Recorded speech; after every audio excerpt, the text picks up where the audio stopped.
治療後のことについてお伺いしていきたいと思います。美里さんの場合は、その後治療を経て、どのような経過を経て今に至りますでしょうか？よく言われる抗がん剤の副作用っていうのは結構残ってたりとかもして、味覚障害がしばらく続いたり、なんかお刺身のお醤油つけて食べてもお醤油の味しないとか、それは徐々に治っていくんですけど、あとなんか爪の障害だったりとか、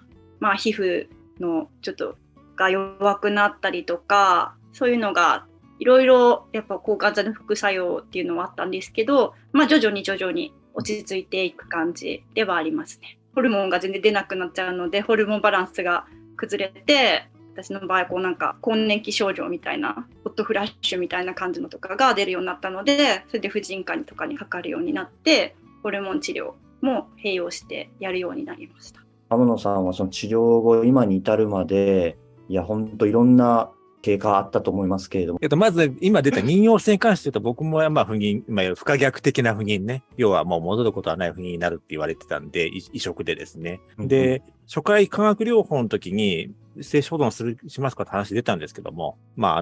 多分大丈夫だろうって言われて、そのまんまやってたら、結局治療を、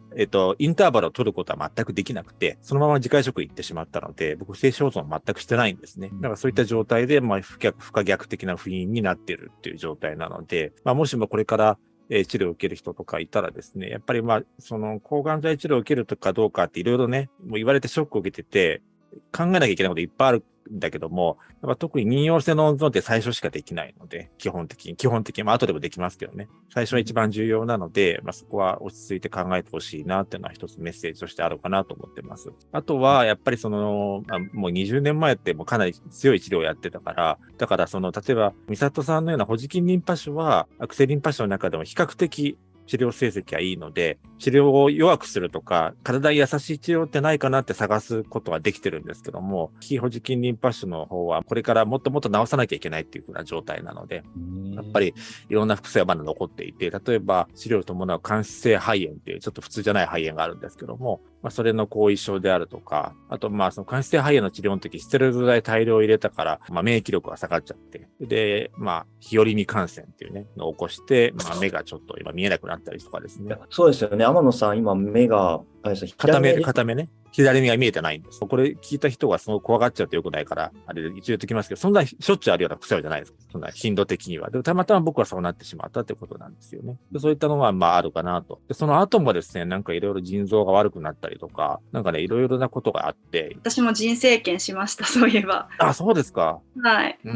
そうなんですよ、ね。肺もそうですね、確かにありますね。腎機能悪かったんですけど、腎生検して、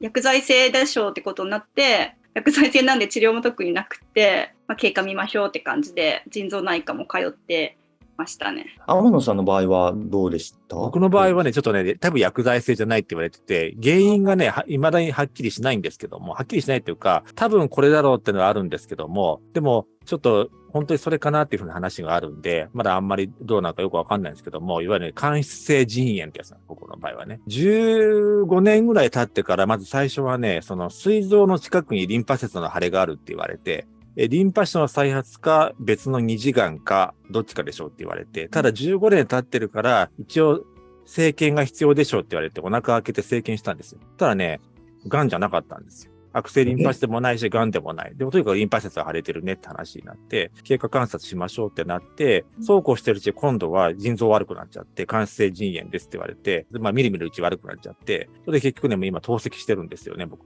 ああ、そうですよね。今、透析されてますよね。そうなんなので、ですよ。透析、週に3回。週3回。僕の場合はね。だから腎臓の移植とかをしない限りは一生ですね。ですから、そうなる前にね、いろいろ腎臓にしろ他の、例えば、いわゆる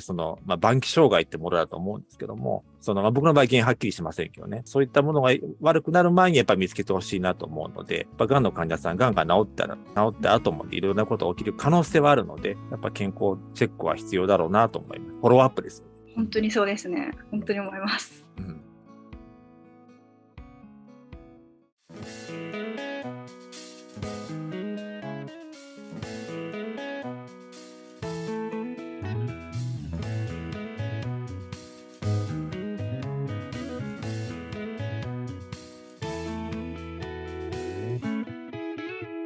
す。